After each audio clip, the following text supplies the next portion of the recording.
نصیحت مادر و فرزند. آیا می توان این قصه را بی گریه بشنوی؟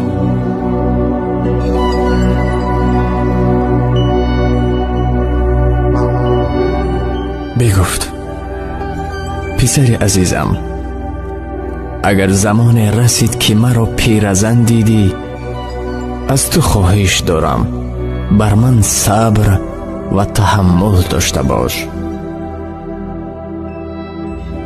مرا درک نما. اگر در وقت طعام خوری من خوراک را به لباسهایم ریزانم، یا این که من به تنهایی لباسم را عوض کرده نتوانم، در همون حالت به یاد آر وقتی که من به تو خوردن و لباس پوشیدن را تعلیم می دادم. اگر یک کلمه را 1000 مرتبه به تو گشته و برگشته گویم، از من عصبانی مشو و سخن مرا قطع مکن. بر من گوش بده و مرا تحمل کن. ساعتهای سپری کردم را بهر آموزانیدنت به یاد آر. فرزند عزیزم، وقتی که تو کودک بودی دائما تکرار به تکرار می پرسیدی و من با قلب گشاد به تو جواب می دادم. وقتی که می خواستم حمام بگیری 1000 بهانه می جستی. وقتی که می بینی که من تکنولوژی معاصر را استفاده کرده نتانم،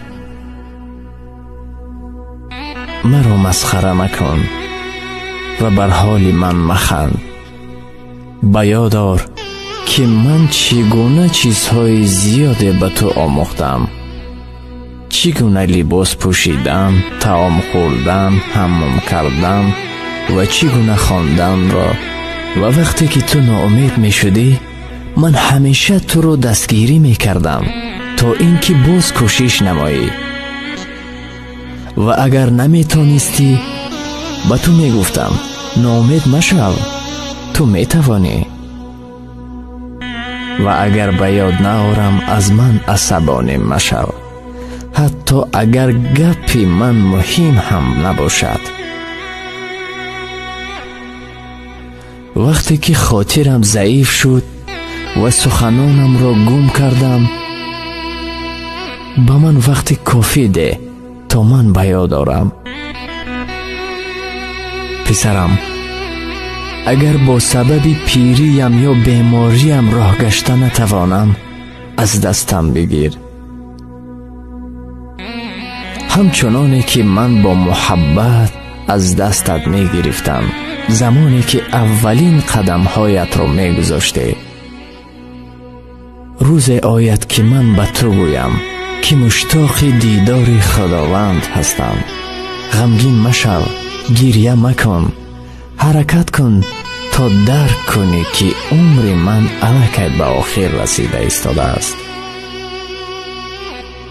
و روزی از روزها درک میکنی که با وجود تمام خطاهایی که کردم، من همیشه برایت بهترین چیز را میخواستم و همیشه کمکت میکردم تا همه راههای زندگی را برایت نشان دهم.